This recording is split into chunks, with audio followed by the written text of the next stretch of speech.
Hey guys, this is Hani from Culture's Compass, and we're joined here today with Julian Taylor. We're going to be hearing about his artistic journey and what we should be expecting at the GTMF 2024. So how are you, Julian? I'm very well, Henny. How are you? I'm good. Thank you for joining us today. Thanks for having me today. Tell us a little bit about who Julian Taylor is.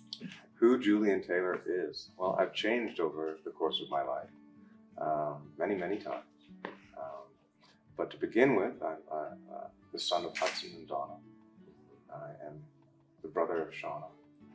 And I have a lot of cousins, I have a lot of uncles and aunties, and we have a big, beautiful family, and I'm Ella's father.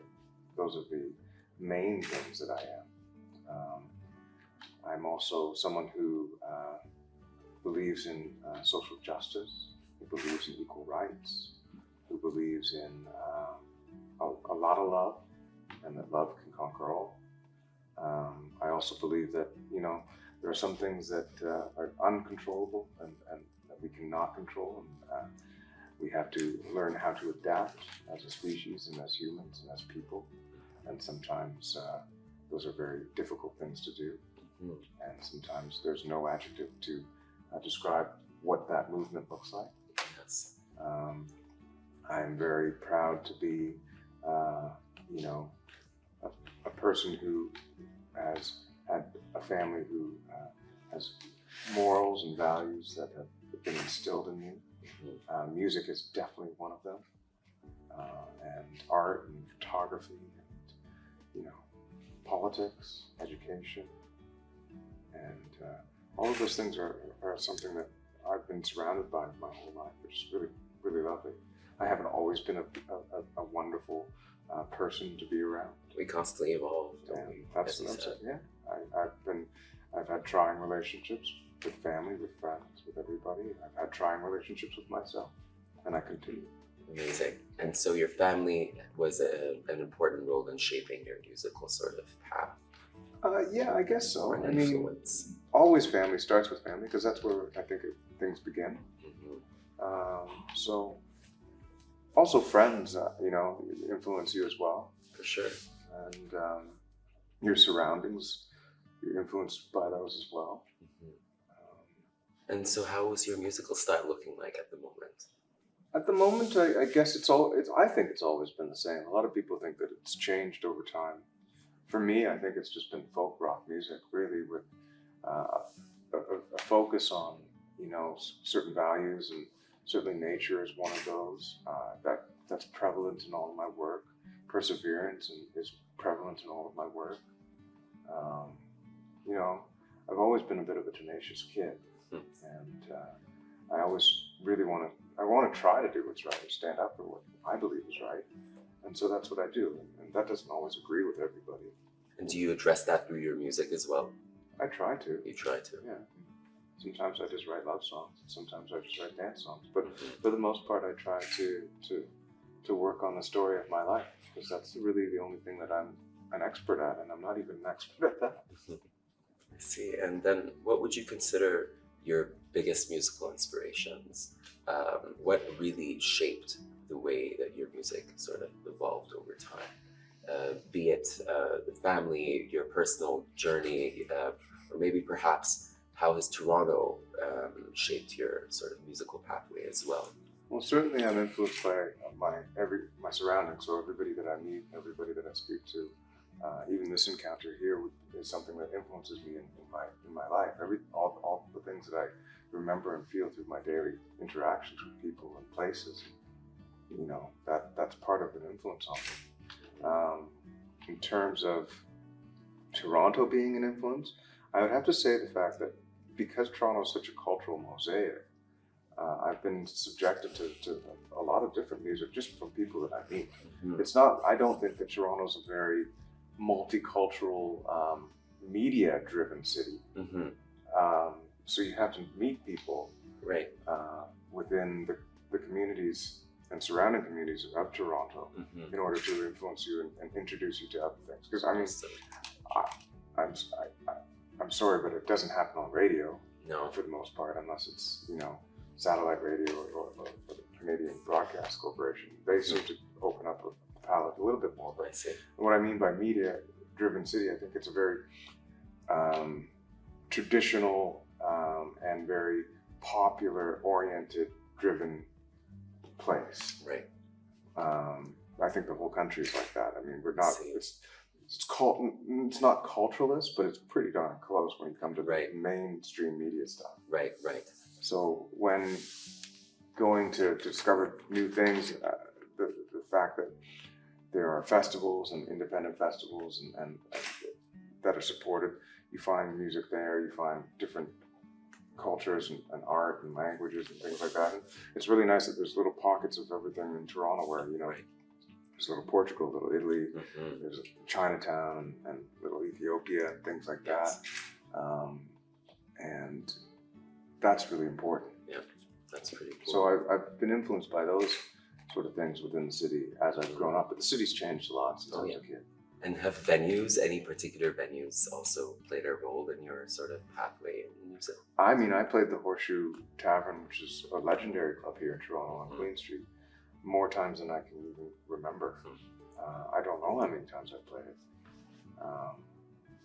But yeah, I mean, I would go every Tuesday to check out New Music Night. Bookie had a thing there, rest his soul. And the clubs have changed. I mean, when I was growing up, you could go pretty much anywhere down Queen Street. There was a smorgasbord of places that you could run into. You know, we were underage at the time, but as we grew up, for sure. But it mostly was the festivals around town. You know, like when the Danforth had their festival, like the Taste of the Danforth or Little Italy, and of course, world music, global music is now carrying that torch as well. So, yeah, Toronto's a really interesting place, I find. And it's gotten bigger and bigger and bigger. So there's more influences sort of infiltrating. Yeah, I don't know if infiltrate is the right word to use because it sometimes carries a negative connotation to it. So I think what you're saying is like how these cultures and how these influences intersect with one another is a better way sort of to describe it. Mm-hmm. There are more possibilities in Toronto for the different communities sort of interact and have opportunities to meet one another. I see, pretty cool. And I think that's where a lot of the influences sort of seep into ideas that I have about music and my appreciation for everybody else's culture, so for sure. That's an awesome answer. Thank you, Julian. And in your opinion, where does Toronto excel or perhaps even lack when it comes to equity, accessibility, and diversity? These seem to be certain buzzwords at times, but do you think there is an exceptional lack or excelling in that area? It's a tough one to answer because I sort of believe that it has both at the moment and always has. And it's not anything that I think that any one party can really control. I think that what we have to do in the city is be more open and listen to each other a little bit more, I think. But at the same time, like I said, I mean, this is such a multicultural city that it does feel like we do. I mean, we have such wonderful events like you know, like Pride Toronto and Global Toronto Music and events that are attempting and succeeding in bringing people from different walks of life and different beliefs together. And I think that's a really great thing about Toronto. I do also think that Toronto has a very traditional and stoic sort of history that makes it very difficult for people to gather like that. Do you know, it's really hard to describe because... What makes it stoic? I think, you know, I think that the changing of the guards has come. Okay. And I think that people who have been on the other side of the fence where it was not open, it was closed, and they are not necessarily always willing to open doors and fence.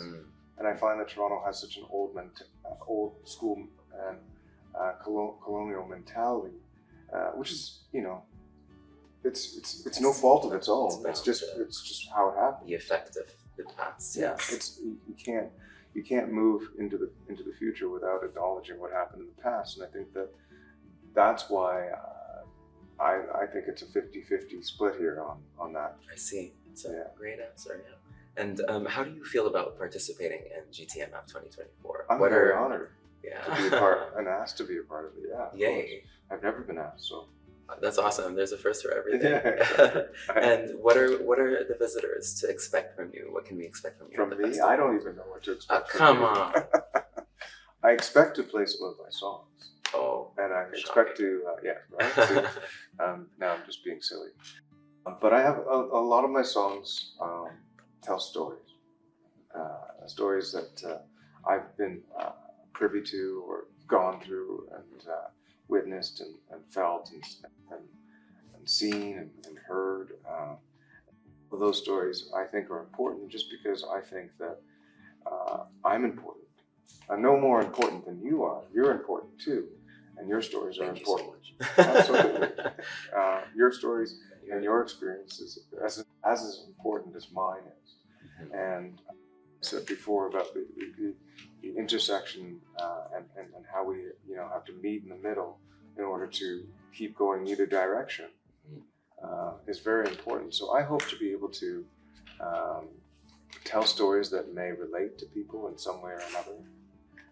I hope to bring forth a visibility to the festival of my own background, experience, and heritage, because I think visibility is really important. Yes.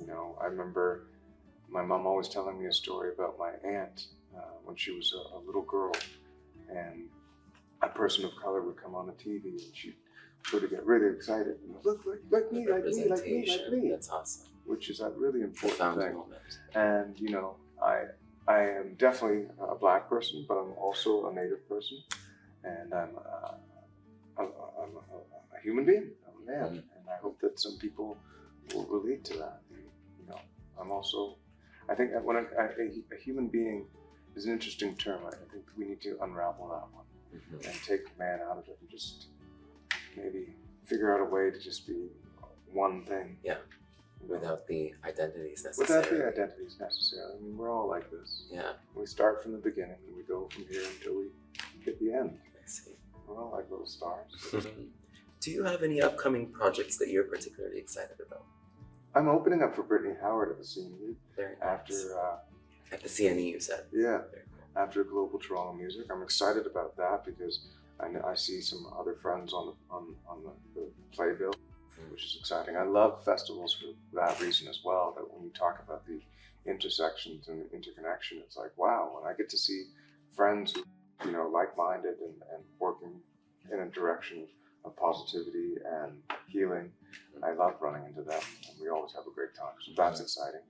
I will be touring Great Britain in August. Very nice. All the best with that. Thank you. And just got back from Italy and Belgium and Holland, which was. Did you perform there as well? I did. I went on a little tour there. That was very good. I like Italy's food. And Julian, where can people find more of your work, and where can you stay updated? Oh, okay. Well, mostly on social media.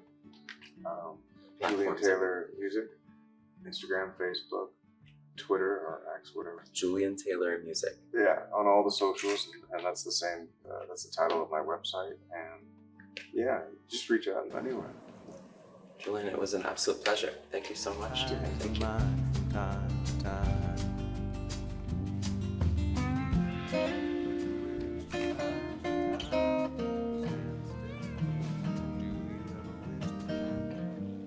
Brick and mortar, and solid as the ground,